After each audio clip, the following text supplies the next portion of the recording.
नमस्कार दोस्तों, स्वागत है आपका Unacademy Rajasthan exam special YouTube channel पे। मैं आपका दोस्त पंकज शर्मा हाजिर हूं आपके सामने भारतीय संविधान की क्लास लेके। कैसे हैं आप सभी? आई होप कि लास्ट 6 डेज की क्लासेस आपने पढ़ी हैं ध्यान से, उन्हें रिवाइज भी किया है।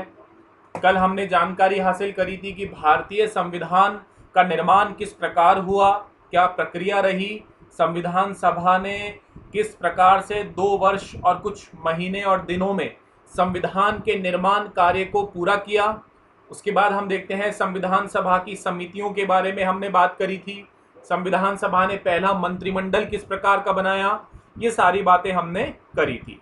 तो जो पिछला सप्ताह रहा है, जो लास्ट वीक है, उसमें हम देख चुके हैं भारतीय संविधान के विकास का इतिहास क्रम, कि ब्रिटेन के शासन काल में किस प्रकार भारतीय संविधान के निर्माण की पृष्ठभूमि हमें दिखाई देती है, कि किस प्रकार ब्रिटेन ने 1773 के रेगुलेटिंग एक्ट से लेके और 1947 तक भारत में कानून निर्माण की प्रक्रिया को प्रारंभ किया, किस तरह से उन्होंने स्टार्ट किया कानून को बनाना। उसके बाद में हमने देखा कि आज़ादी के बाद हमारी संविधान सभा बनी और संविधान सभा ने किस तरह से संविधान का निर्माण किया। और आज हम स्टार्ट करेंगे कि भारतीय संविधान जो बनाया गया संविधान सभा के द्वारा, उसके लिए संविधान सभा ने कौन कौन से देशों के संवैधानिक स्त्रोतों को उपयोग में लिया, यानी कि जो अदर कंट्रीज थी उनके जो कॉन्स्टिट्यूशन था वहां पे वो प्रावधान या वो प्रोविजंस जो हमारे देश के संविधान के लिए, हमारे देश के लोगों के लिए, हमारे देश की सामाजिक, आर्थिक, राजनीतिक और सांस्कृतिक परिस्थितियों के लिए महत्वपूर्ण हो सकते थे, तो उन प्रावधानों को, उन प्रोविजंस को हमारी संविधान सभा ने उन दूसरे देशों के संविधान से लिया और हमारी यहाँ की सामाजिक, आर्थिक, राजनीतिक और सांस्कृतिक परिस्थितियों के अनुसार उन्हें लागू किया। उससे पहले आप सभी दोस्त क्लासेस देख रहे होंगे, रेगुलरली रिवीजन भी कर रहे होंगे, अपने दोस्तों के साथ लिंक शेयर करते चलें, लाइक करते चलें, और जो भी प्रॉब्लम हो वो कमेंट बॉक्स में लिखना ना भूलें। जैसे कल मेरे एक दोस्त का कमेंट आया था कि उन्होंने कहा कि सर जो पीपीटीज हैं, जो नोट्स हैं, अगर वो पीडीएफ या किसी भी फॉर्मेट में अगर प्रोवाइड हो जाएं तो हमें थोड़ी और हेल्प हो जाएगी। तो उसके लिए आपको जल्दी ही एक लिंक दे दिया जाएगा जहां से आपको ये सारी पीपीटीज और जो नोट्स हैं शॉर्ट फॉर्म में जो भी मैं बना रहा हूं वो आपको प्रोवाइड करा दी जाएगी। बात क्लियर है? आगे बढ़े तो आज की क्लास स्टार्ट करते हैं। शॉर्ट एंड स्वीट क्लास है आज की। भारतीय संविधान के स्रोतों के बारे में पढ़ेंगे कि कहां से संविधान सभा ने किन किन देशों से कौन कौन से प्रोविजंस हमारे कंट्री के अकॉर्डिंग लिए गए और उन्हें अपनाया गया, और उसके बाद में हम बात करेंगे प्रस्तावना की और प्रेम्बल की। ठीक है दोस्तों, तो आगे बढ़ते हैं। भारतीय संविधान के स्रोत, कल हमने लास्ट में जाते जाते देखा था कि भारतीय शासन अधिनियम 1935, इंडियन गवर्नमेंट एक्ट 1935, ब्रिटेन का संविधान, अमेरिका का संविधान, आयरलैंड का संविधान, कनाडा का संविधान, फ्रांस का संविधान, ऑस्ट्रेलिया का संविधान, जर्मनी का संविधान, दक्षिण अफ्रीका का संविधान, सोवियत संघ का संविधान एंड जापान का संविधान, इन सभी देशों के संविधान से हमने कुछ कुछ महत्वपूर्ण इंपॉर्टेंट प्रोविजंस को हमने लिया और हमारी कंट्री की जो सरकमस्टांसेस थे, जो परिस्थितियां हैं, जो वातावरण है, उसके अकॉर्डिंग उन्हें हमने अपना लिया। तो पहला जो हमें देखना है भारतीय शासन अधिनियम 1935, वहां से हमने क्या क्या इंपॉर्टेंट पॉइंट लिए। देखिए, भारतीय शासन अधिनियम 1935 मैंने आपको पढ़ाया भी है पूरा, उसमें जो जो इंपॉर्टेंट की पॉइंट्स थे वो हमने देखे थे। तो उसमें से कुछ महत्वपूर्ण पॉइंट्स के बारे में, इंपॉर्टेंट पॉइंट्स के बारे में हम बात यहां पर करेंगे। देखिए, पहला पॉइंट हम क्या देख रहे हैं, संघीय व्यवस्था, केंद्र, राज्य और स्थानीय सरकारें, फेडरल स्ट्रक्चर। तो संघीय व्यवस्था जो है जिसमें केंद्र को अधिक मजबूत बनाया गया है, राज्य को स्वतंत्र बनाया गया है, और फिर तीसरे स्तर पे हमने स्थानीय सरकारों को भी बाद में संविधान में संशोधन करके अपनाया। तो ये संघीय व्यवस्था का जो ढांचा है ये हमने भारतीय शासन अधिनियम 1935 से लिया है। बात क्लियर है क्या? यानी केंद्र और राज्य के रूप में दो स्तरीय सरकारें हमने प्रारंभ में अपनाई और फिर बाद में हमने पंचायती राज व्यवस्था और नगरपालिका व्यवस्थाओं को अपना के हमारी जो सरकारें हैं उसके स्ट्रक्चर को थ्री टायर स्ट्रक्चर, त्रिस्तरीय सरकार में हमने कन्वर्ट कर दिया। तो ये संघीय व्यवस्था हमने भारतीय शासन अधिनियम 1935 के संविधान से ली। दूसरा हम देखते हैं राज्यपाल का जो कार्यालय है, यानी राज्यपाल का जो ऑफिस है, गवर्नर्स ऑफिस, उसकी क्या शक्तियां होंगी, किस प्रकार से वो कार्य करेगा, ये सारी बातें हमने भारतीय शासन अधिनियम 1935 से ली है। नेक्स्ट पॉइंट, न्यायपालिका का ढांचा, supreme court, high court, district courts, कैसा इनका ढांचा होगा, क्या स्ट्रक्चर होगा, वो स्ट्रक्चर हमने भारतीय शासन अधिनियम 1935 से लिया है। देखिए एक बात आप सभी बच्चे ध्यान से समझ लीजिएगा, इन्हें हमें बहुत डिटेल में हम डिस्कस नहीं करेंगे, क्योंकि जितनी भी बातें इन सोर्सेज में हम पढ़ेंगे, जो भी संविधान के स्रोत हैं और जिन जिन देशों से हमने जो जो बातें ली हैं, वो सारी बातें डिटेल में हम आगे अब पढ़ने वाले हैं। जो हमारे एक दो दिन में क्लासेस अब इन्हीं फॉर्मेट्स पे आ जाएगी, जब हम पार्ट्स पढ़ेंगे, भाग 1, भाग 2, भाग 3, भाग 4, जिसमें मूल अधिकार, राज्य के नीति निदेशक तत्व, नागरिकता, मूल कर्तव्य, लोकसभा, राज्यसभा, विधानसभा, प्रधानमंत्री, राष्ट्रपति, ओवरऑल एवरीथिंग, जितनी भी राजनीतिक या विधायिका या कार्यपालिका, लेजिस्लेटिव, एग्जीक्यूटिव और जुडिशरी, देखिए 3 बेसिक स्ट्रक्चर हैं, लेजिस्लेटिव, एग्जीक्यूटिव एंड जुडिशरी। ये तीनों के बारे में हम पूरे विस्तार के साथ में आगे पढ़ेंगे। अभी मैं सिर्फ आपको की पॉइंट्स में, क्योंकि सवाल जो आपका बनेगा वो ये बनेगा कि अमेरिका के निम्नलिखित में से कौन से प्रावधान अमेरिका के संविधान से लिए गए हैं, निम्नलिखित में से कौन से प्रावधान आयरलैंड के संविधान से लिए गए हैं। 4 ऑप्शन दे दिए जाएंगे, आपको उसमें से एक चूज करना है। तो आपको सिर्फ ये याद रखना है कि कौन से संविधान, जैसे अभी हम देख रहे हैं कि भारतीय शासन अधिनियम 1935 से संघीय व्यवस्था, राज्यपाल का कार्यालय, न्यायपालिका का ढांचा, आपातकालीन उपबंध, लोक सेवा आयोग और शक्तियों के वितरण की 3 सूचियां, ये सारी बातें हमने वहां से ली। तो आपको ये पॉइंट्स याद में रखने हैं। दूसरा सवाल किस प्रकार से बन सकता है, मैच द फॉलोइंग। आपको 4 प्रकार के सोर्सेस दे दिए और 4 देशों के नाम दे दिए। अब आपको मैच द फॉलोइंग करना पड़ेगा कि किस देश से हमने कौन सा सोर्स लिया है। बात क्लियर है क्या दोस्तों?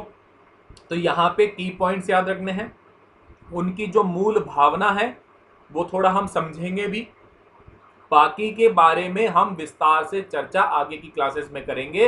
तो जो बच्चे देखते समय अगर वो ये सोचें कि सर इसके बारे में ज़्यादा विस्तार में, ज़्यादा डिटेल में आपने नहीं बताया है, तो भैया आगे बताया जाएगा, परेशान होने की ज़रूरत नहीं है। अभी लंबा चलेगी पढ़ाई अपनी, 1 महीना कम से कम मान के चलो, 1 से 1.5 महीना, जिसमें हम पूरे संविधान के बारे में विस्तार से जानकारी हासिल कर लेंगे। थोड़ा सा पेशेंस रखना पड़ेगा आपको, ठीक है। चलिए, तो पहली बात हमने देख ली भारतीय शासन अधिनियम 1935 में संघीय व्यवस्था के बारे में, केंद्र, राज्य और त्रिस्तरीय सरकारें। तो प्रारंभ में तो हमने संघीय व्यवस्था में क्या था, केंद्र और राज्य, इन्हीं व्यवस्थाओं को अपनाया। केंद्र मजबूत और राज्य स्वतंत्र, दोनों को स्वतंत्रता प्राप्त है, लेकिन केंद्र को अधिक मजबूत बनाया गया है। उसके बाद राज्यपाल का कार्य, गवर्नर्स ऑफिस, क्या क्या उसकी पावर होंगी, क्या क्या उसकी रिस्पॉन्सिबिलिटीज होंगी, ये सारी बातें हमने गवर्नर के बारे में कहां से ली, भारतीय शासन अधिनियम 1935 से ली है। न्यायपालिका का ढांचा किस प्रकार होगा, क्या स्ट्रक्चर होगा जुडिशरी का, जो सुप्रीम कोर्ट, हाई कोर्ट और डिस्ट्रिक्ट कोर्ट्स हम देखते हैं, ये हमने भारतीय शासन अधिनियम 1935 से ली है। उसके बाद में हम देखेंगे आपातकालीन उपबंध। तो आपातकालीन उपबंध में बेसिकली हमारे यहाँ पे राष्ट्रीय आपातकाल 352 आर्टिकल में है, वित्तीय आपातकाल 360, फिर एक इसमें 356 राष्ट्रपति शासन भी आ जाता है, प्रेसिडेंशियल रूल। तो आपातकालीन उपबंध जो राष्ट्रीय आपातकाल के बारे में है, वित्तीय आपातकाल के बारे में है, तो इमरजेंसी प्रोविजंस जो हैं वो किस प्रकार से होंगे, किस तरह से इंप्लीमेंट किए जाएंगे, इमरजेंसी प्रोविजंस को इंप्लीमेंट करते समय संसद की क्या भूमिका होगी, राष्ट्रपति की क्या भूमिका होगी, राज्यों की क्या भूमिका होगी, ये सारी बातें हम जब इमरजेंसी को पढ़ेंगे तब पढ़ेंगे। लेकिन आपको अभी यहां ध्यान रखना है कि इमरजेंसी प्रोविजंस हमने कहां से लिए हैं, भारतीय शासन अधिनियम 1935 से लिए हैं। लोक सेवा आयोग के बारे में जब हमने भारतीय शासन अधिनियम 1935 को पढ़ा था तब हमने देखा था कि लोक सेवा आयोग की स्थापना की गई थी प्रशासनिक सेवाओं व अन्य सरकारी सेवाओं में नियुक्तियों के लिए, appointments for the administrative services and other services. Next, शक्तियों के वितरण की 3 सूचियां मैं आपको बता चुका हूं। सबसे पहली यूनियन लिस्ट, संघ सूची, जिस पर कानून बनाने का अधिकार सिर्फ सेंट्रल गवर्नमेंट को होता है। उसके बाद में हमने देखी थी स्टेट लिस्ट, राज्य सूची, जिस पर कानून बनाने का अधिकार स्टेट को होता है। और तीसरी हमने देखी थी कॉनकरेंट लिस्ट, जिसपे स्टेट और सेंटर दोनों ही कानून बना सकते हैं। लेकिन मैंने आपको ये बताया था कि अगर किसी सेम सब्जेक्ट पर, समान विषय पर अगर सेंटर और स्टेट दोनों ही कानून बना लेती है तो ऐसे में केंद्र सरकार का कानून लागू होगा। बात क्लियर है? भारतीय शासन अधिनियम 1935 को हमने पढ़ा भी है और उसके कुछ की पॉइंट्स हमने दोबारा देख लिए हैं।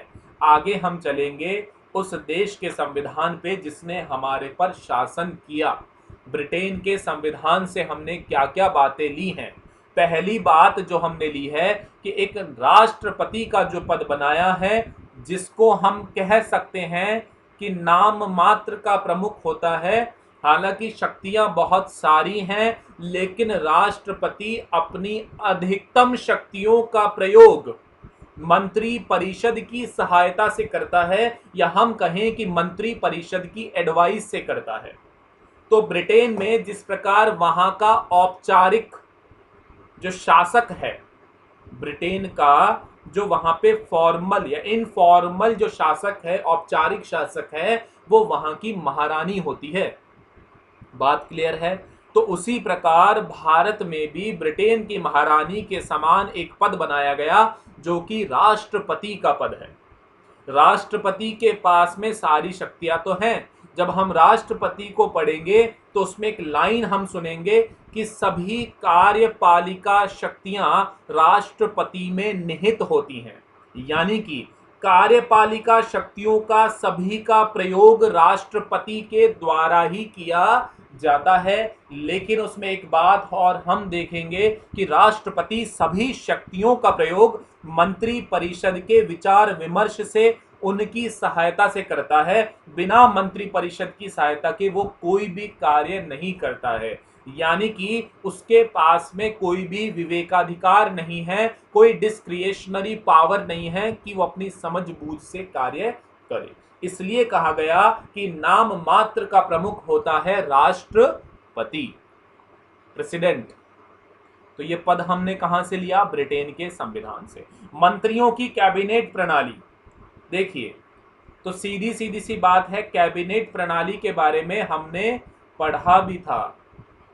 अगर आप दोस्त थोड़ा सा याद कर रहे हो, जब हम 1858 का एक्ट पढ़ रहे थे जिसके द्वारा महारानी का शासन स्थापित कर दिया गया था, वहां पर मैंने आपको बताया था कि भारत सचिव का एक पद बनाया गया। ये जो भारत सचिव का पद बनाया गया था, ये व्यक्ति कौन होता था? जो बच्चे क्लासेस रेगुलरली देख रहे हैं, अगर उन्हें रिकॉल करना है, मैंने आपको बताया था कि भारत सचिव जो है, ये व्यक्ति वहां का कैबिनेट मिनिस्टर होता है ब्रिटेन की संसद का। ये व्यक्ति ब्रिटेन की संसद का कैबिनेट मिनिस्टर होता है। इसका मतलब ब्रिटेन जब भारत पर राज कर रहा था तब वहां पर कैबिनेट सिस्टम, कैबिनेट प्रणाली पहले से विद्यमान थी, पहले से चल रही थी। तो मंत्रियों का जो कैबिनेट सिस्टम है, हमारे यहाँ पे जो कैबिनेट मंत्री होते हैं, जैसे वर्तमान में अमित शाह जी, निर्मला सीतारमन जी, राजनाथ सिंह जी, ये सभी क्या हैं? कैबिनेट मिनिस्टर्स हैं। तो ये कैबिनेट प्रणाली जो है ये हमने कहां से ली? ब्रिटेन के संविधान से। तीसरा पॉइंट हम देखते हैं प्रधानमंत्री का पद, the post of prime minister. Prime minister जो होता है वो मेन रिप्रेजेंटेटिव है इंडियन डेमोक्रेसी में, इंडियन गवर्नमेंट सिस्टम के अंदर। उसी प्रकार ब्रिटेन में भी प्रधानमंत्री जो है वो मुख्य शासककर्ता होता है। शक्तियां तो राष्ट्रपति के हाथ में है, यहाँ पे महारानी के हाथ में है, लेकिन जो मुख्य कार्यपालिका का कार्य जो सारा करता है, एग्जीक्यूटिव वर्क जो सारा होता है, जो सारी पावर्स हैं वो किसको दी हुई है? वो प्रधानमंत्री को दी हुई है।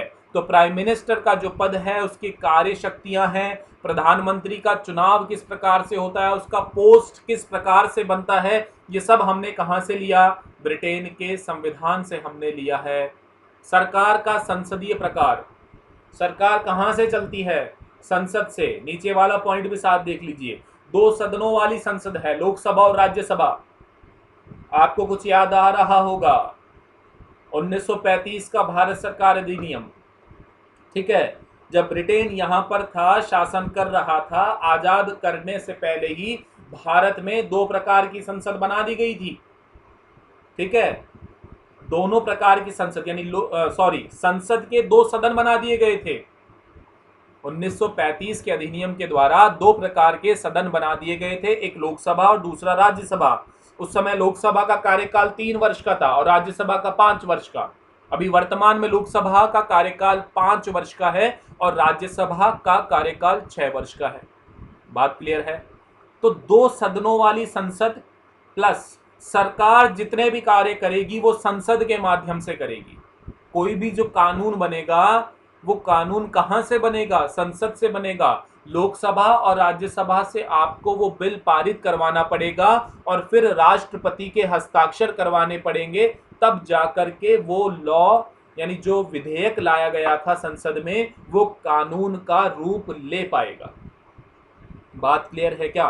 तो सरकार का संसदीय प्रकार और 2 सदनों वाली संसद, ये दोनों ही बातें हमने कहां से ली है? ये हमने ब्रिटेन के संविधान से ली है। नीचे हम देखते हैं अधिक शक्तिशाली निचला सदन और मंत्री परिषद का निचले सदन के प्रति जिम्मेदार होना।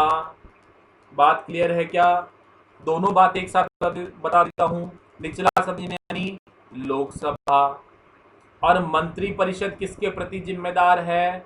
लोकसभा के प्रति जिम्मेदार है। बात क्लियर है? लोकसभा राज्यसभा 2 सदन है, लोकसभा को हम बोलते हैं लोअर हाउस, निचला सदन, और राज्यसभा को हम बोलते हैं उच्च सदन, अपर हाउस। बात क्लियर? अब इसमें जो मंत्री परिषद होती है वो मंत्री परिषद किसके प्रति उत्तरदायी होती है? वो लोकसभा के प्रति उत्तरदायी होती है।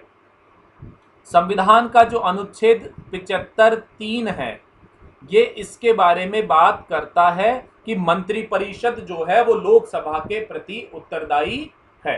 क्यों उत्तरदायी है भैया लोकसभा के प्रति? आप पूछेंगे सर राज्यसभा के प्रति उत्तरदायी क्यों नहीं है? देखिए, लोकसभा में जो सदस्यों का निर्वाचन होता है, अपॉइंटमेंट होता है, वो सीधे सीधे जनता के द्वारा होता है।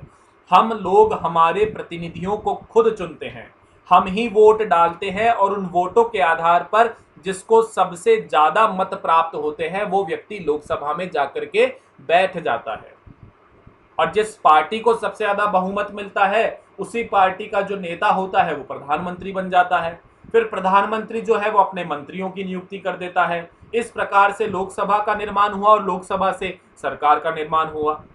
राज्यसभा का जो निर्वाचन होता है वो हम लोगों के द्वारा सीधे सीधे नहीं होता है।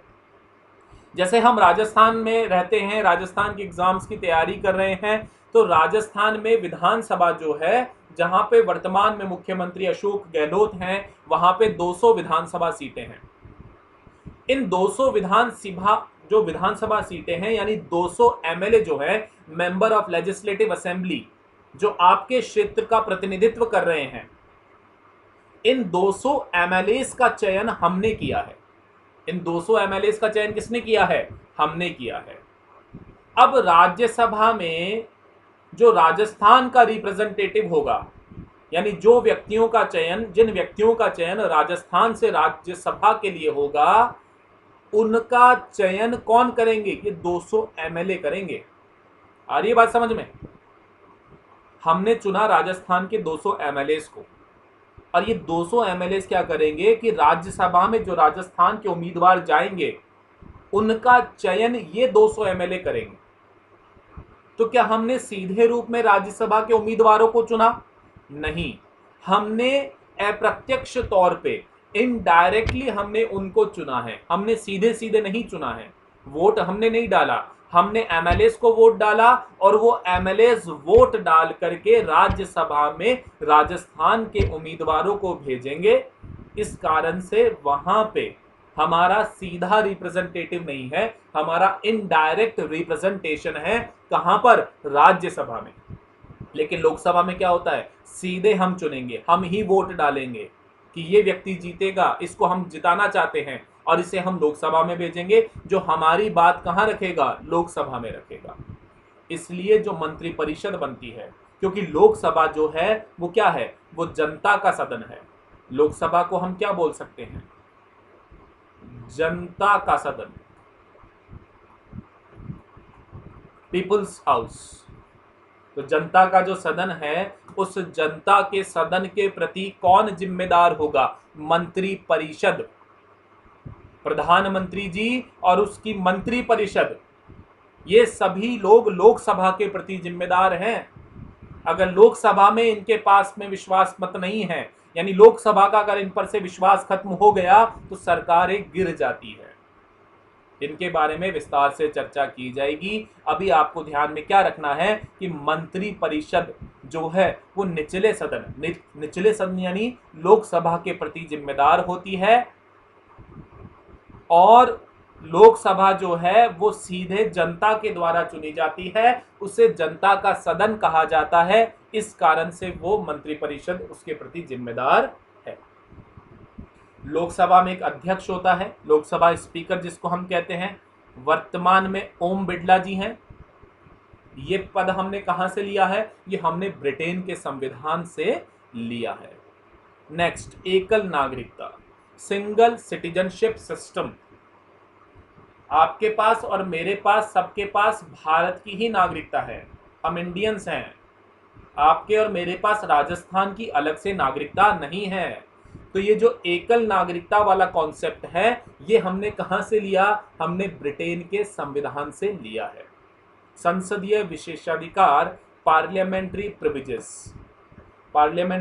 प्रिविलेजेस, संसदीय विशेषाधिकार। संसद के पास क्या विशेष अधिकार है? संसद में जो व्यक्ति बैठे हैं उनके पास क्या विशेष अधिकार है? ये सारी की सारी बातें जब हम संसद पढ़ेंगे तब वहां पढ़ेंगे।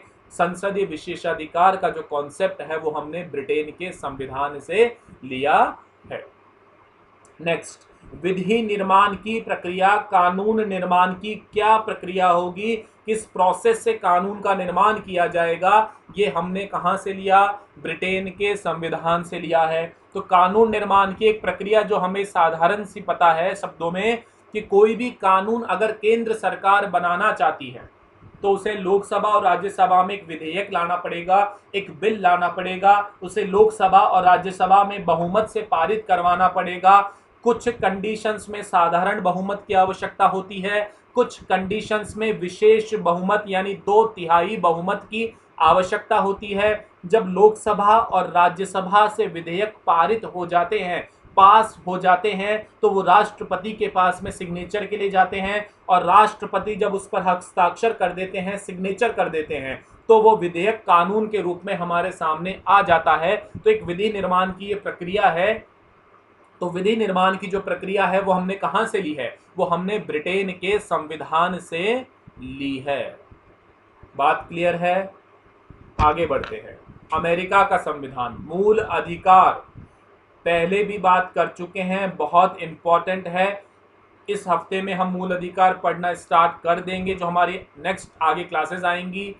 भाग 3, article 12 to 35, Magna carta of Indian constitution, part 3। तो ये मूल अधिकार हमने कहाँ से लिए हैं? हमने अमेरिका के संविधान से लिए हैं। Fundamental rights are the rights which very essential for the individual for their personal growth or personal development.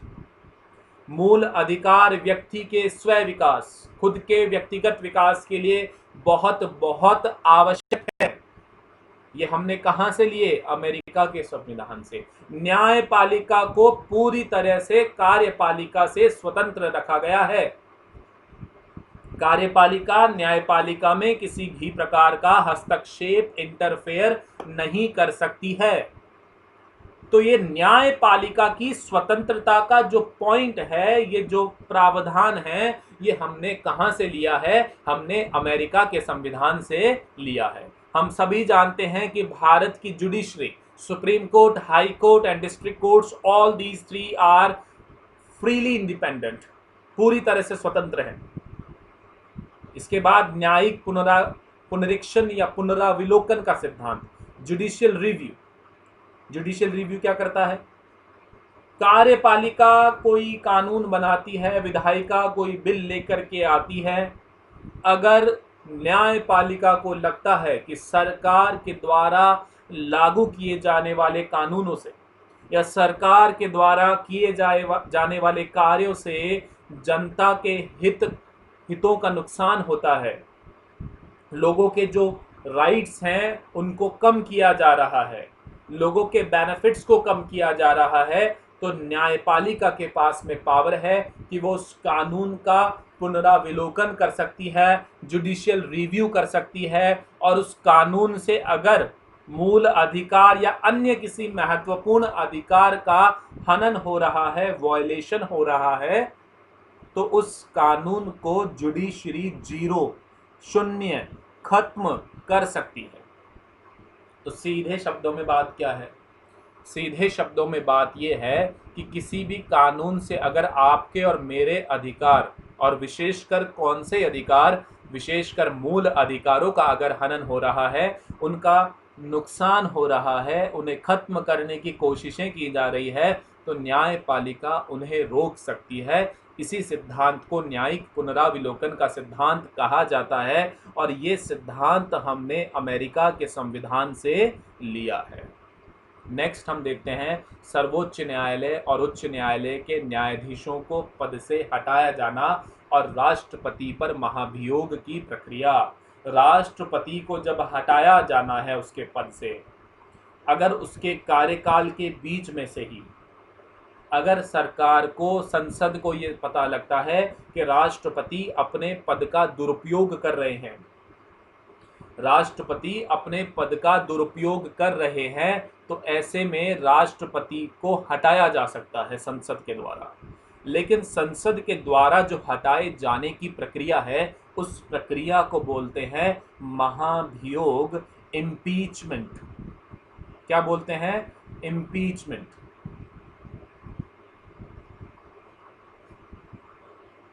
तो राष्ट्रपति को जो महाभियोग के द्वारा हटाया जाएगा, इम्पीचमेंट के द्वारा, पढ़ेंगे, सारी बातें पढ़ेंगे, विस्तार से पढ़ेंगे, एक एक पॉइंट पढ़ेंगे, एक एक बात आपको समझाई जाएगी कि महाभियोग का प्रयोग कैसे होता है, प्रोसेसिंग क्या होती है इम्पीचमेंट की।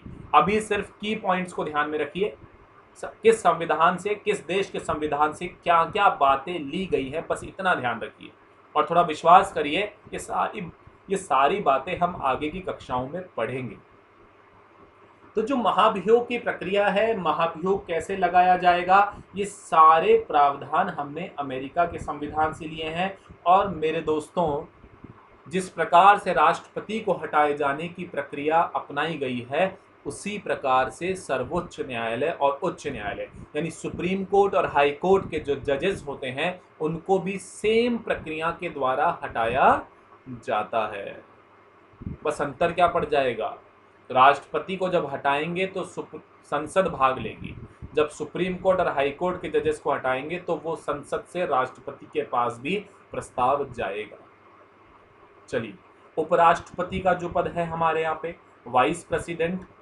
वाइस प्रेसिडेंट का मुख्य कार्य क्या होता है? वो राज्यसभा यानी जो अपर हाउस है उसका चेयरमैन होता है।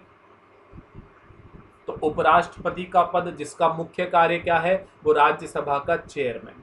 जिस प्रकार लोकसभा में लोकसभा स्पीकर लोकसभा अध्यक्ष होता है, उसी प्रकार से राज्यसभा में वहाँ का चेयरमैन होता है। तो ये पद हमने कहाँ से लिया? ये हमने अमेरिका के संविधान से लिया है। वित्तीय आपातकाल आर्टिकल 360, ये वित्तीय आपातकाल की जो प्रावधान है, जो आइडिया है, ये हमने कहाँ से लिया? अमेरिका के संविधान से लिया है।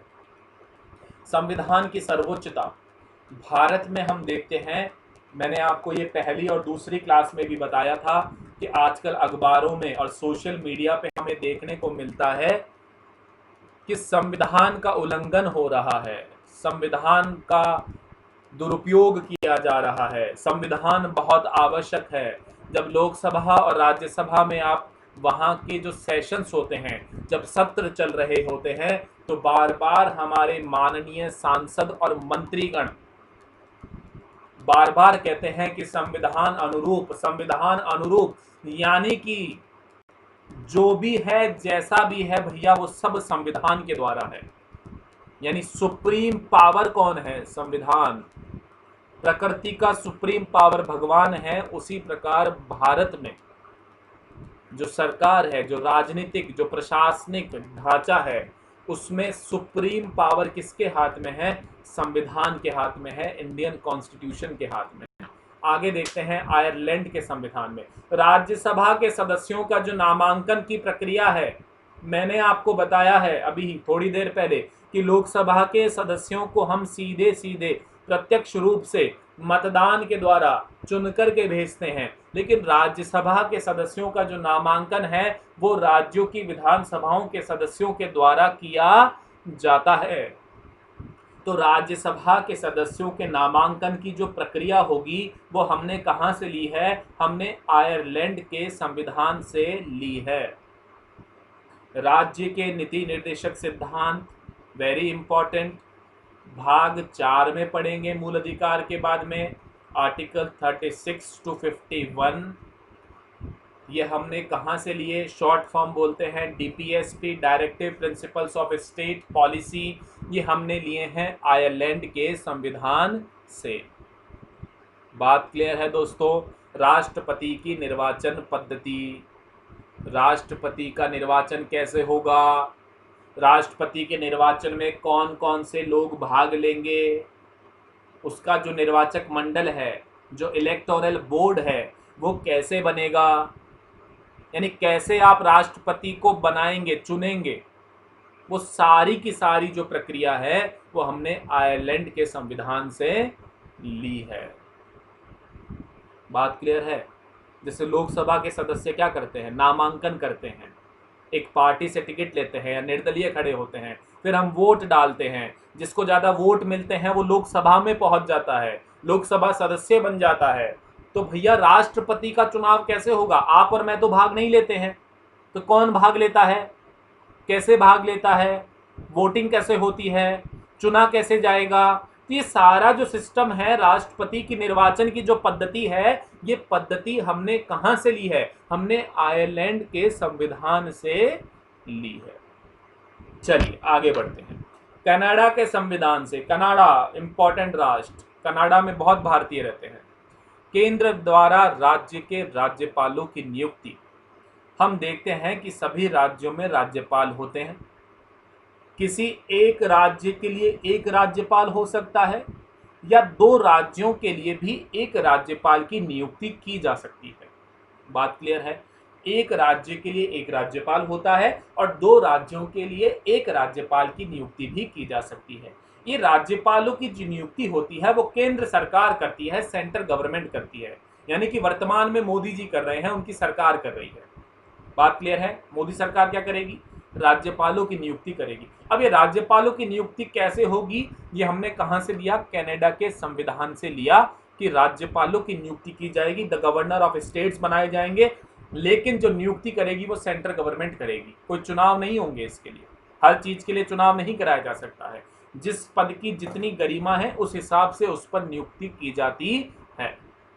नेक्स्ट, सशक्त केंद्र के साथ संघीय व्यवस्था, यानी कि केंद्र, central government plus state governments plus local governments, ये जो संघीय व्यवस्था है, केंद्र, राज्य और स्थानीय सरकारें, लेकिन सेंटर जो है वो थोड़ा सा क्या है, पावरफुल है। क्या है? पावरफुल। पी फॉर पावरफुल, सशक्त केंद्र, मजबूत केंद्र। केंद्र को अधिक मजबूत बनाया गया है, राज्यों को स्वतंत्र बनाया गया है। केंद्र के पास में यूनियन लिस्ट है, स्टेट के पास में स्टेट लिस्ट है। तो दोनों को अलग अलग शक्तियां दी गई हैं, लेकिन फिर भी कुछ कंडीशंस में जो सेंट्रल गवर्नमेंट है, जो केंद्र सरकार है, वो अधिक ताकतवर है, अधिक मजबूत है।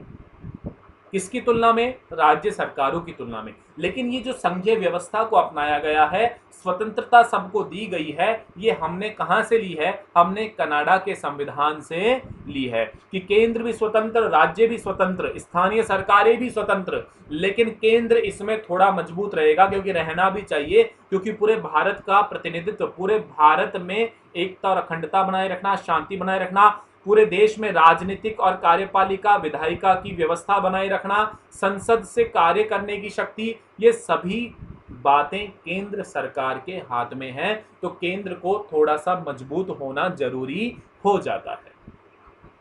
उच्चतम न्यायालय का परामर्शी न्याय निर्णय। उच्चतम न्यायालय के द्वारा राष्ट्रपति भी, सरकारें भी परामर्श ले सकती हैं। विशेषकर राष्ट्रपति समय समय पर उच्चतम न्यायालय से परामर्श लेता रहता है। उसका जो परामर्श होगा वो किस प्रकार से होगा? परामर्श को राष्ट्रपति मान सकता है, नहीं भी मान सकता है, कुछ कंडीशंस में मानना जरूरी हो जाता है। ये राष्ट्रपति जब हम पढ़ेंगे तब वहां बात करेंगे, लेकिन आपको ये ध्यान रखना है कि उच्चतम न्यायालय का जो परामर्शी ये दायित्व है, ये हमने कनाडा के संविधान से लिया गया है। अवशिष्ट शक्तियों का, रेसिडुअरी पावर्स का, केंद्र में निहित कुछ महत्वपूर्ण शक्तियां हैं, जैसे विदेशों के साथ संबंध, बॉर्डर सिक्योरिटी, ठीक है। तो कुछ विशेष शक्तियां हैं जो सिर्फ केंद्र सरकार के पास में है। Diplomatic powers, security powers, foreign affairs. तो इस प्रकार से कुछ अन्य और शक्तियां भी हैं जो केंद्र सरकार के ही हाथ में है। बात क्लियर है? तो रेसिडुअरी पावर्स जो हैं, कुछ विशेष शक्तियां हैं, वो केंद्र सरकार को दी गई है। ये प्रावधान हमने कनाडा के संविधान से लिया है। उसके बाद में हम देखते हैं फ्रांस के संविधान से गणतंत्रात्मक ढांचा जो हम देखते हैं, रिपब्लिक स्ट्रक्चर जो हमारे देश का है, वो हमने फ्रांस के संविधान से लिया है। साथ ही प्रस्तावना के बारे में जब आज हम पढ़ेंगे तो वहां हम स्वतंत्रता, समता और बंधुता, ठीक है, लिबर्टी, इक्वलिटी एंड फ्रेटर्निटी, स्वतंत्रता, समानता और बंधुता यानी भाईचारे की भावना, ये सारी जो आइडियोलॉजी है जो हमें प्रस्तावना में देखने को मिलती है, ये हमने कहां से ली? ये हमने फ्रांस के संविधान से ली है। बात क्लियर है? रिपब्लिकन स्ट्रक्चर बहुत सीधी सीधी सी बातें हैं, वो फ्रांस के संविधान से लिया है। प्रेम्बल में जो हम फ्रीडम देखते हैं, जो हम इक्वालिटी देखते हैं, जो भाईचारे की भावना देखते हैं, ये हमने कहां से ली? फ्रांस के संविधान से। उसके बाद देखते हैं ऑस्ट्रेलिया के संविधान से। समवर्ती सूची बता चुका हूं, कॉन्करेंट लिस्ट, जिस पर स्टेट और सेंट्रल गवर्नमेंट दोनों लॉ बनाने का राइट रखती हैं। ये समवर्ती सूची बनाने का जो आइडिया है, ये हमें कहां से आया? ऑस्ट्रेलिया के संविधान से आया है। संसद के दोनों सदनों की संयुक्त बैठक, देखिए अनुच्छेद 108, आर्टिकल 108, आर्टिकल 108 राष्ट्रपति को ये अधिकार देता है कि अगर लोकसभा और राज्यसभा में कोई विधेयक पारित नहीं हो पा रहा है, पास नहीं हो पा रहा है, कोई भी विधेयक है जो सरकार लेकर के आई है, उस विधेयक के द्वारा सरकार एक कानून बनाना चाहती है जिसे लोकसभा और राज्यसभा में पेश किया गया, लेकिन या तो वो लोकसभा में पास हो जाता है और राज्यसभा में वहां पे पास नहीं हो पाता, रुक जाता है, या फिर राज्यसभा से पारित हो जाता है, पास हो जाता है और लोकसभा में जाकर रुक जाता है। तो कहने का मतलब क्या है दोस्तों, कि लोकसभा और राज्यसभा दोनों से पास होगा तब राष्ट्रपति के पास जाएगा, राष्ट्रपति जी अपने सिग्नेचर करेंगे, तब कानून बनेगा। लेकिन अभी समस्या क्या खड़ी हो गई है? समस्या ये खड़ी हो गई है कि कभी लोकसभा में अटक जाता है तो कभी राज्यसभा में अटक जाता है। ऐसे में जो विधेयक है, अगर वो बहुत ज़्यादा आवश्यक है, असेंशियल है राष्ट्र के लिए, तो ऐसे में राष्ट्रपति के पास में अधिकार है अनुच्छेद 108 के अंतर्गत कि वो संसद के दोनों सदनों के सदस्यों को एक जगह लाकर बैठा देगा। संयुक्त बैठक, जॉइंट सिटिंग, दोनों को एक जगह ला करके बैठा देगा और कहेगा कि जो समस्या है, जो मतभेद हैं, इन्हें बैठ करके दूर करिए, लोकसभा और राज्यसभा दोनों। तो ये जॉइंट सिटिंग का जो आइडिया है, ये ऑस्ट्रेलिया के संविधान से आया है और इस जॉइंट सिटिंग के बारे में विस्तार से चर्चा करेंगे। इस जॉइंट सिटिंग का जो अध्यक्ष होता है, इस सीटिंग जो बैठक की अध्यक्षता करता है, वो हम कौन करता है? वो लोकसभा अध्यक्ष करते हैं। कौन करते हैं? लोकसभा स्पीकर। चलिए दोस्तों, व्यापार, वाणिज्य और समागम की स्वतंत्रता दी गई है आपको। आप पूरी तरह से स्वतंत्र हैं। अगर लीगल तरीके से, कानून तरीके से व्यापार वाणिज्य करना चाहते हैं तो आप स्वतंत्र हैं। आज हम प्रस्तावना के बारे में पढ़ेंगे, प्रियम्बल के बारे में पढ़ेंगे। तो प्रस्तावना की जो भाषा है, जो भाषा हमें देखने को मिलती है, ये भाषा हमने कहाँ से ली है? ये भाषा हमने ऑस्ट्रेलिया के संविधान से ली है। बात क्लियर है क्या दोस्तों? केंद्र एवं राज्य के बीच संबंध तथा शक्तियों का विभाजन। केंद्र और राज्य के संबंध किस प्रकार से होंगे, उनके बीच में शक्तियों का विभाजन यानी डिस्ट्रीब्यूशन ऑफ पावर जो है वो किस प्रकार से किया जाएगा, ये सारी बातें हमने ऑस्ट्रेलिया के संविधान से सीखी और फिर उन्हें भारतीय संविधान में अपना लिया। सेंटर और स्टेट के बीच संबंध कैसा होगा, पावर सेंटर और स्टेट के बीच में किस प्रकार से बांटी जाएंगी, ये सारी की सारी बातें हमने कहां से ली है? ऑस्ट्रेलिया के संविधान से हमने ली है। बात क्लियर है?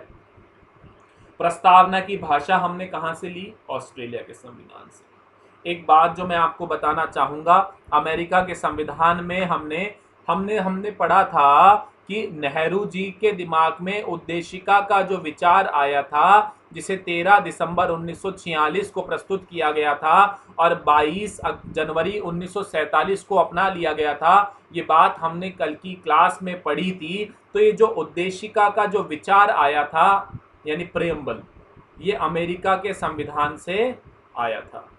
क्या आया था दोस्तों?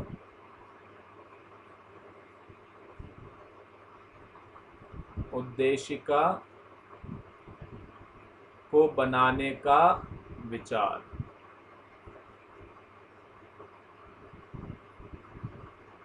ठीक है, उद्देशिका बनाने का विचार कहां से आया था? अमेरिका के संविधान से आया था। ये बात हम मिस कर गए थे, यहाँ पर आप नोट कर लेना कि नेहरू जी के दिमाग में जो उद्देशिका बनाई उन्होंने 13 दिसंबर 1946 को पेश करी, 22 जनवरी 1947 को संविधान सभा ने उसको स्वीकार कर लिया।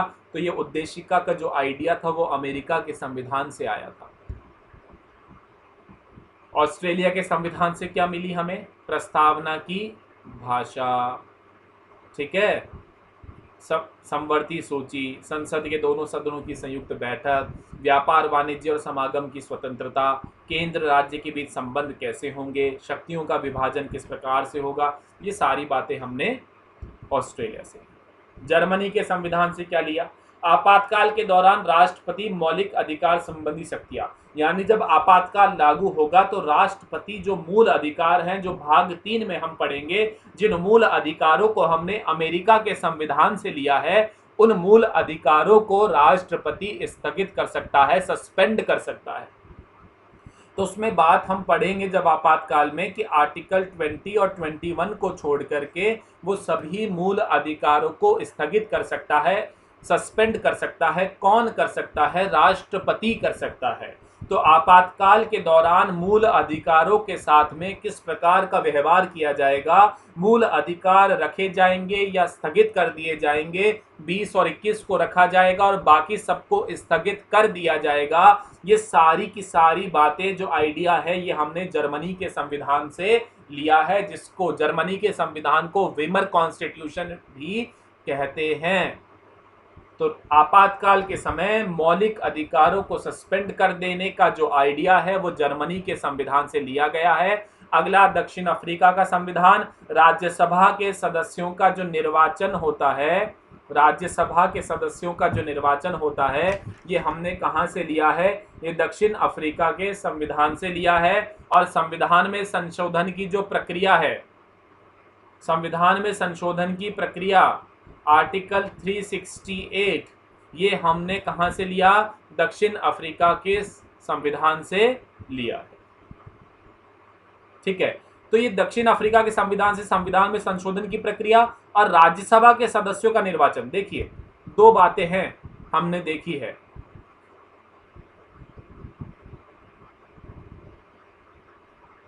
देखिए, आयरलैंड के संविधान में हमने क्या देखा था? राज्यसभा के लिए सदस्यों का नामांकन। देखो, यहां दो बातें क्लियर करनी जरूरी है। राज्यसभा में जो सदस्य होते हैं उनमें कुछ सदस्यों को तो सीधे निर्वाचित किया जाता है और कुछ सदस्यों को नामांकित किया जाता है, यानी नॉमिनेट किया जाता है। और जो नॉमिनेट किया जाता है वो राष्ट्रपति के द्वारा किया जाता है। तो आयरलैंड के संविधान में जो हमने देखा था, ये बात हम यहाँ पे मिस कर गए थे कि राज्यसभा के लिए सदस्यों का नामांकन, यानी वर्तमान में 12 सदस्य ऐसे हैं जिनको राष्ट्रपति मनोनीत कर देता है, नॉमिनेट कर देता है, जिनके लिए चुनाव नहीं होगा, जो साहित्य, कला, विज्ञान और समाज सेवा के क्षेत्र से आएंगे। साहित्य, कला, विज्ञान और समाज सेवा के क्षेत्र, यानी इन 4 क्षेत्रों से राष्ट्रपति किन्हीं 12 सदस्यों को सीधे सीधे नॉमिनेट कर सकता है, मनोनीत कर सकता है। ये वाला आइडिया तो हमने कहां से लिया? आयरलैंड के संविधान से। ठीक है, तो वर्तमान में जैसे 245 सदस्य हैं, 245 में से 12 सदस्य तो राष्ट्रपति जी क्या कर देंगे? सीधे के सीधे नॉमिनेट कर देंगे। जैसे सचिन तेंदुलकर को किया था, रेखा जी को किया था, जावेद अख्तर जी को किया था। ठीक है, तो डायरेक्ट 12 सदस्य कौन कौन से क्षेत्र से? साहित्य, कला, विज्ञान और समाज सेवा, इन 4 क्षेत्रों से 12 सदस्यों को नॉमिनेट करने का अधिकार किसके पास में है? प्रेसिडेंट के पास में है। तो ये नॉमिनेट करने का जो प्रावधान है वो तो हमने कहां से लिया? आयरलैंड के संविधान से लिया। ठीक है, और दक्षिण अफ्रीका के संविधान से जो बाकी के 245 में से 12 आप हटा देंगे तो कुल 233 सदस्य जो बचते हैं उनका निर्वाचन किस प्रकार से होगा? 233 सदस्यों का, जो मैंने आपको बताया था कि स्टेट जो होती है उस स्टेट के एमएलए करते हैं। ये हमने कहां से लिया? दक्षिण अफ्रीका के संविधान से लिया। ये बात मैंने आपको गलती से वहां बता दी थी, ऑस्ट्रेलिया के, हमने जो ऑस्ट्रेलिया का संविधान जब हमने पढ़ा था, सॉरी, कनाडा का जो संविधान हमने पढ़ा था। क्लियर है? चलिए, तो राज्यसभा के सदस्यों का जो नामांकन होगा, यानी 12 सदस्य जो नॉमिनेट किए जाएंगे वो प्रेसिडेंट करेंगे। उन 12 सदस्यों के नॉमिनेट की जो प्रक्रिया है ये तो हमने आयरलैंड के संविधान से ली है, और बाकी के जो 233 सदस्य जो राज्यों के विधायकों द्वारा निर्वाचित किए जाते हैं ये हमने दक्षिण अफ्रीका के संविधान से लिया है। बात क्लियर है? संविधान में संशोधन की प्रक्रिया 368 में जो संशोधन की प्रक्रिया है ये हमने कहां से ली? ये भी हमने दक्षिण अफ्रीका के संविधान से लिया है। इसके बाद हम देखते हैं जापान का संविधान। जापान के संविधान में जो विधि द्वारा स्थापित प्रक्रिया हमारे, यानी कि कानून के सामने सभी के साथ में समान व्यवहार किया जाएगा। जो भी व्यवहार किए जाएंगे किसी भी व्यक्ति के साथ धर्म, जाति के आधार पे, रंग के आधार पे, जन्म स्थान के आधार पर किसी भी प्रकार का भेदभाव नहीं किया जा सकता। तो ये जो विधि की स्थापित प्रक्रिया है ये हमने कहां से ली? जापान के संविधान से। यानी कि भारत में जो भी प्रक्रियाओं का पालन होता है, established by law, the process established by law, ये हमने जापान के संविधान से लिया है। इसके बाद सोवियत संघ के संविधान से प्रस्तावना में हमने 3 नए शब्द जोड़े थे 42वें संविधान संशोधन के द्वारा, जिसे आज हम पढ़ेंगे। सामाजिक, आर्थिक और राजनीतिक न्याय, social, economical and political justice. ये 3 नए शब्द जो हमने जोड़े थे प्रस्तावना में 42nd कॉन्स्टिट्यूशनल अमेंडमेंट के थ्रू, ये हमने कहां से लिए थे? सोवियत संघ यानी रशिया के संविधान से। बाद में सोवियत संघ का विघटन हो गया और वर्तमान में हम उसे रशिया के रूप में देखते हैं। मौलिक कर्तव्य, फंडामेंटल ड्यूटीज, ये भी हमने बाद में 1976 में ही जोड़ी कॉन्स्टिट्यूशनल अमेंडमेंट करके, जिसे हम पार्ट 4A में देखते हैं। ये मौलिक कर्तव्य भी हमने कहां से लिए हैं? सोवियत संघ के संविधान से लिए हैं। ठीक है, आगे आज हम पढ़ेंगे भारतीय संविधान की प्रस्तावना के बारे में। बहुत सिंपल सी बातें हैं। देखिए, भारतीय संविधान की प्रस्तावना, मैंने आपको कल बताया था कि जवाहरलाल नेहरू ने एक उद्देश्य प्रस्ताव प्रस्तुत किया था, उस पर आधारित है। जिस उद्देश्य प्रस्ताव का आइडिया हम कहां से देखते हैं? यूएसए के संविधान से देखते हैं। प्रस्तावना को सर्वप्रथम कहां था? अमेरिकी संविधान में शामिल किया। इसके बाद कई देशों ने इसे अपनाया। तो यहाँ पे बात क्लियर हो जानी चाहिए कि भैया प्रस्तावना को सर्वप्रथम किसने अपनाया? अमेरिकी संविधान ने अपनाया। और नेहरू जी को उद्देश्य प्रस्ताव यानी प्रस्तावना का जो ये आइडिया है, जो उन्होंने 13 दिसंबर 1946 को रखा था और 22 जनवरी 1947 को एक्सेप्ट कर लिया गया था, ये यूएसए के संविधान से ही लिया था आइडिया उन्होंने। ठीक है, लेकिन अभी मैं आपको पहले जो यहाँ पिक्चर दिखाई दे रही है, ये आपको उस संविधान की है जो हमने 26 नवंबर 1949 को संविधान सभा ने अपनाया था। 26 नवंबर 1949 को जिस संविधान को अपनाया गया, उसमें आप कुछ शब्द देखिए। We the people of India, मैं एक बार पढ़ रहा हूं आपके लिए प्रस्तावना को।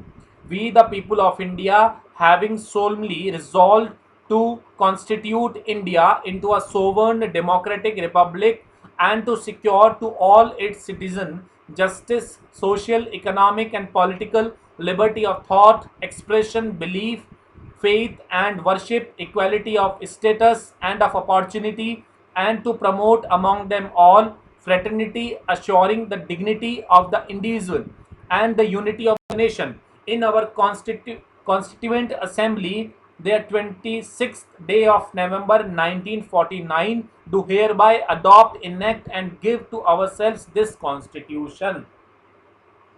तो ये जो संविधान हमने अपनाया, हिंदी में जिसे हम कहते हैं हम भारत के लोग, हम भारत के लोग भारत को एक संपूर्ण प्रभुत्व संपन्न समाजवादी पंथ निरपेक्ष लोकतंत्रात्मक गणराज्य बनाने के लिए तथा उसके समस्त नागरिकों को सामाजिक, आर्थिक और राजनीतिक न्याय, विचार, अभिव्यक्ति, विश्वास, धर्म और उपासना की स्वतंत्रता, प्रतिष्ठा और अवसर की समता प्राप्त करने के लिए तथा उन सब में व्यक्ति की गरिमा और राष्ट्र की एकता और अखंडता सुनिश्चित करने वाली बंधुता बढ़ाने के लिए दृढ़ संकल्प होकर अपनी संविधान सभा में आज दिनांक 26 नवंबर 1949 को अंगीकृत करते हैं या अपना लेते हैं। तो आपको जो ये संविधान मैंने पढ़ के दिखाया और एक आगे मैं आपको पॉइंट दिखा रहा हूं कि 1976 में 42वें संविधान संशोधन अधिनियम के द्वारा यानी अब तक एक बार प्रस्तावना में संशोधन किया गया है, अमेंडमेंट किया गया है। इसमें 3 नए शब्द जोड़े गए, समाजवादी, धर्मनिरपेक्ष और अखंडता। अब देखिए आप, ये मैं आपको दिखाना चाह रहा था कि जो पिछला संविधान का प्रस्तावना आपको दिखाई दे रही है, यहां पर जो आपको ये प्रेम्बल दिखाई दे रहा है और आगे जो ये प्रेम्बल दिखाई दे रहा है, यहां पे आपको 3 नए वर्ड दिखेंगे। देखिए, सोशलिस्ट और सेक्युलर, समाजवादी और धर्मनिरपेक्ष। एक तो वर्ड आपको ही दिखेगा जो आपको पीछे नहीं दिखाई देगा। नहीं दिखाई दे रहा है ना आपको? यहां क्या दिखाई देगा? Sovereign democratic Republic. और यहां पे क्या दिखाई दे रहा है? Sovereign socialist secular. यानी 2 नए वर्ड कब जोड़ दिए गए? 1976 में जोड़ दिए गए, 42nd कॉन्स्टिट्यूशनल अमेंडमेंट से जोड़ दिए गए। कहां से? यूएसएसआर, सोवियत संघ, अभी हमने थोड़ी देर पहले देखा है। उसके बाद में एक वर्ड और हमने ऐड किया जो हमें यहां पे दिखाई देता है, अखंडता। देखिए, जस्टिस, लिबर्टी, इक्वलिटी, फ्रेटर्निटी,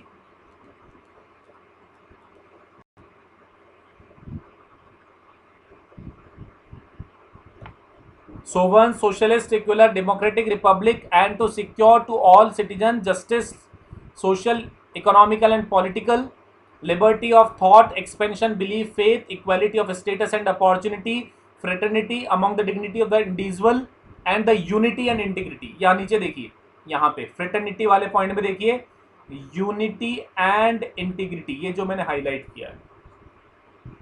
पीछे देखिए fraternity assuring the dignity of the individual and the unity of the nation। यहां पे आपको क्या दिखाई दे रहा है? Unity of the nation. और यहां क्या दिखाई दे रहा है? Unity and integrity of the nation. तो तीन नए वर्ड जुड़ गए, सोशलिस्ट, ठीक है, धर्मनिरपेक्ष यानी सेक्युलर,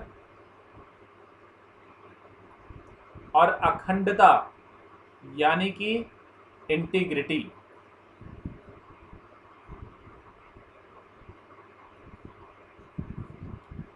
सोशलिस्ट आपको यहां दिखाई दे रहा है, सेक्युलर यहां दिखाई दे रहा है, और इंटीग्रिटी आपको यहां दिखाई दे रहा होगा। तो 1976 में 42वें संविधान संशोधन अधिनियम के द्वारा समाजवादी, धर्मनिरपेक्ष और अखंडता तीन शब्दों को जोड़ा गया। तो पीछे हम देख चुके हैं कि 26 नवंबर 1949 को हमारी संविधान सभा ने संविधान को अपनाया, जिसे 26 जनवरी 1950 को हमने लागू कर दिया। संविधान में प्रस्तावना सबसे पहले अमेरिका संविधान में जोड़ी गई थी। जवाहरलाल नेहरू को उद्देश्य प्रस्ताव जो प्रस्तुत किया, इसका आइडिया भी यूएसए के संविधान से प्रेरित था। 1976 में 42वें संविधान संशोधन के द्वारा, यानी कि सिर्फ एक बार अब तक प्रस्तावना में संशोधन किया गया है, तो उसके द्वारा तीन नए शब्द जोड़े गए, समाजवादी, धर्मनिरपेक्ष, अखंडता, यानी कि सोशलिस्ट, सेक्युलर एंड इंटीग्रिटी। चलिए, इसके बाद में हम बात करेंगे प्रस्तावना के घटकों के बारे में, कंपोनेंट्स ऑफ प्रेम्बल। यह इस बात की ओर इशारा करती है कि संविधान के अधिकार का जो स्रोत है वो भारत के लोगों में निहित है। प्रस्तावना बताती है कि संविधान के जितने भी अधिकार हैं वो सारे के सारे अधिकार भारत के लोगों को दिए हुए हैं। यानी प्रस्तावना क्या बताती है? प्रस्तावना ये बता देती है कि संविधान के जितने भी अधिकार हैं वो भारत के लोगों के लिए और भारत के लोगों के साथ है, उनके अंदर है। मैं आपको एक छोटी सी बात बताता हूं एक एग्जाम्पल के द्वारा, कि मान लीजिए आप किसी अमेरिकी व्यक्ति से मिलते हैं, और वो अमेरिकी व्यक्ति, यानी प्रस्तावना क्यों जरूरी हो जाती है, ये बात समझिएगा। प्रस्तावना क्यों जरूरी हो जाती है? आप किसी अमेरिकी व्यक्ति से मिलते हैं और वो अमेरिकन आपसे पूछता है कि what is your constitution, what is the nature of your constitution. अगर वो आपसे ये सवाल करता है हम भारतीयों से, तो क्या आप उसको पूरा संविधान पढ़ के सुनाएंगे? क्या नहीं सुना सकते हैं ना, संविधान के सारे अनुच्छेदों के बारे में नहीं बता सकते हैं। तो आपको क्या करना चाहिए? अगर आपसे कोई विदेशी व्यक्ति ये पूछता है कि what is your constitution, what is the nature of your constitution, तो आपको अपनी प्रेम्बल पढ़ के सुना देनी है उसको। जब आप उसको अपनी प्रेम्बल यानी प्रस्तावना पढ़ करके सुना देंगे, तो विदेशी व्यक्ति थोड़ी अगर उसमें समझ होगी, और आप उसे प्रस्तावना पढ़ने के साथ साथ जो इंपॉर्टेंट कीवर्ड्स हैं जो हमने यहाँ पर देखे हैं, जैसे sovereign, socialist, secular, democratic, justice, liberty, equality, fraternity, अगर थोड़ा सा इन शब्दों को एक्सप्लेन कर देंगे तो निश्चित रूप से आप उस विदेशी व्यक्ति को अपने देश की प्रस्तावना यानी भारतीय संविधान के जो मूल भावना है, भारतीय संविधान का जो बेसिक स्ट्रक्चर है, जो बेसिक आइडियोलॉजी है, उसके बारे में आप उसको समझा देंगे। तो मेरे जो दोस्त बात सुन रहे हैं उन्हें समझ में आ रहा होगा कि प्रस्तावना क्यों जरूरी है।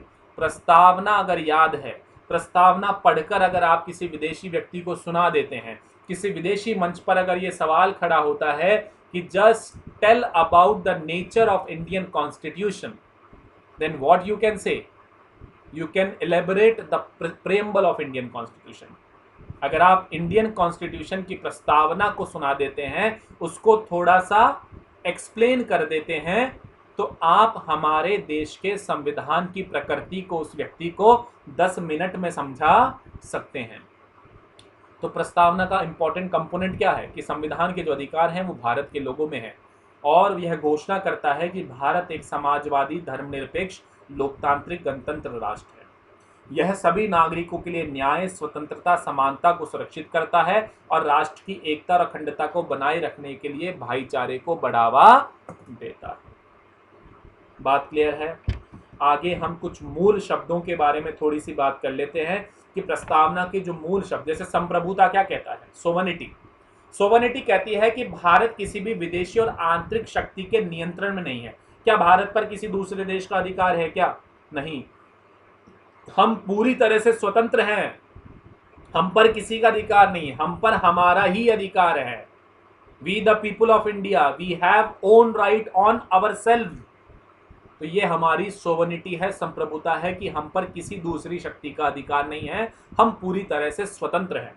समाजवादी क्या कहता है? सोशलिस्ट का मतलब क्या होता है कि जो हमारा लोकतंत्र है, यानी लोकतांत्रिक समाजवाद, डेमोक्रेटिक सोशलिस्ट, ये कहता है हमारे यहाँ पे मिक्स्ड इकोनॉमी है, मिश्रित अर्थव्यवस्था है, जहाँ पे निजी और सार्वजनिक यानी प्राइवेट और पब्लिक दोनों ही प्रकार की व्यवस्थाओं का, दोनों ही प्रकार के सेक्टर्स का पूरा पूरा ध्यान रखा जाता है। इसे कहा गया सोशलिस्ट, यानी प्राइवेट और पब्लिक दोनों एक साथ आगे बढ़ रहे हैं, एक ही कॉइन के दो पहलू हैं। नेक्स्ट, धर्मनिरपेक्ष। सीधी सी बात है, भारत के अंदर कोई धर्म नहीं है, यानी भारत की जो सरकार है, भारत का जो संविधान है, उसका कोई धर्म नहीं है।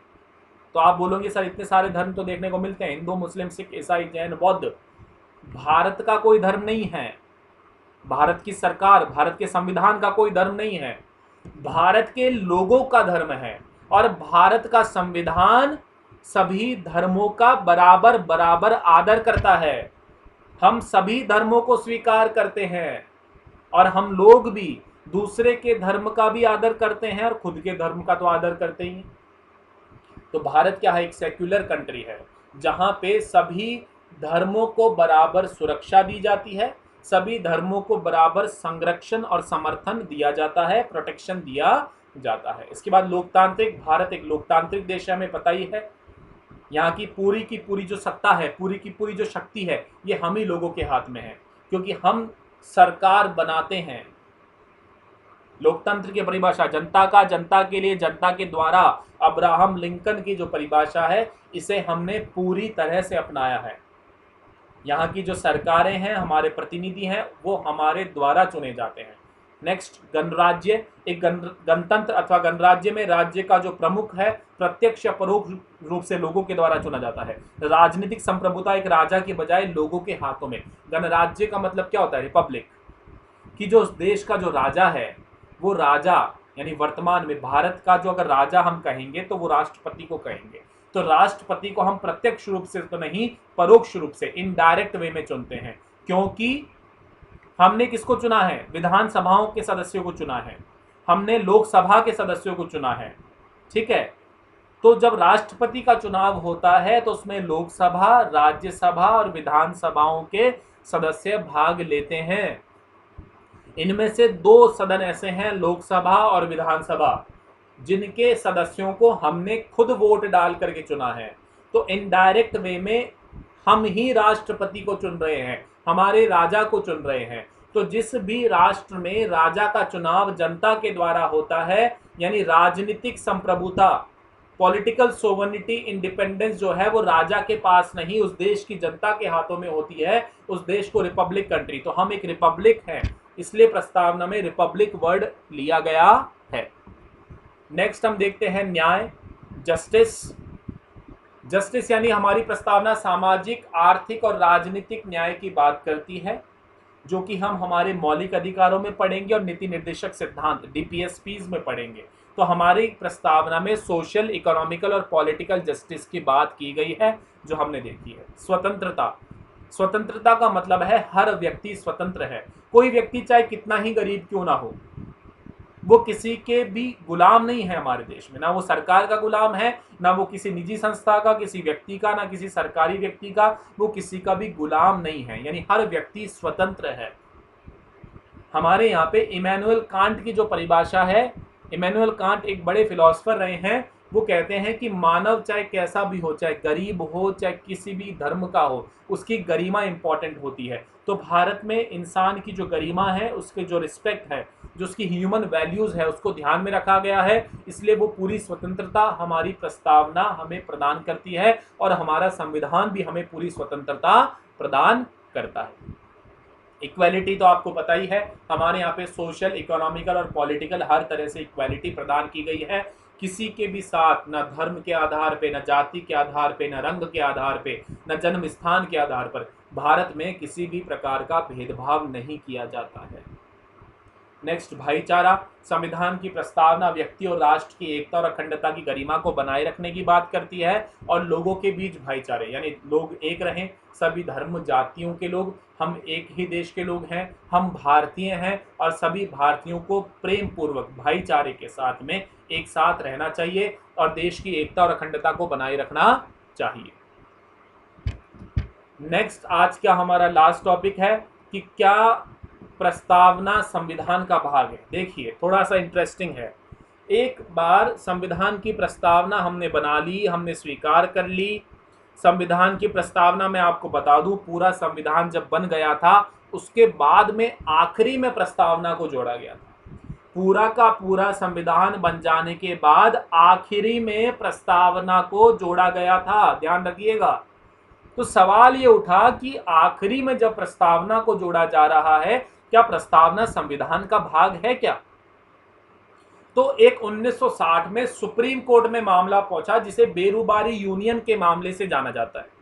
इस बेरूबारी यूनियन के मामले में सुप्रीम कोर्ट कहती है कि प्रस्तावना संविधान का हिस्सा नहीं है। यहां पे इस बेरूबारी यूनियन मामले में सुप्रीम कोर्ट क्या एलिबरेट करती है, क्या विश्लेषण करती है कि भैया प्रस्तावना संविधान का हिस्सा नहीं है, प्रस्तावना एक सिंपल डॉक्यूमेंट है। ठीक है, वो कहती है कि प्रस्तावना संविधान का भाग नहीं है, सुप्रीम कोर्ट कहती है, लेकिन प्रस्तावना को एक मार्गदर्शक सिद्धांत, मार्गदर्शक सिद्धांत का मतलब क्या होता है? जैसे हमारे पेरेंट्स हमारे को मार्गदर्शन प्रदान करते हैं, गाइडेंस, तो सुप्रीम कोर्ट कहता है कि प्रियम्बल को आप एक गाइडेंस डॉक्यूमेंट के रूप में मान सकते हैं, लेकिन प्रस्तावना को आप एक संविधान का हिस्सा नहीं मान सकते हैं। लेकिन क्या हुआ, 13 वर्षों बाद में ही 1973 में केशवानंद भारती मामला सुप्रीम कोर्ट में पहुंचा, जिसमें उसने इस बेरूबारी मामले को गलत साबित कर दिया और पलट दिया।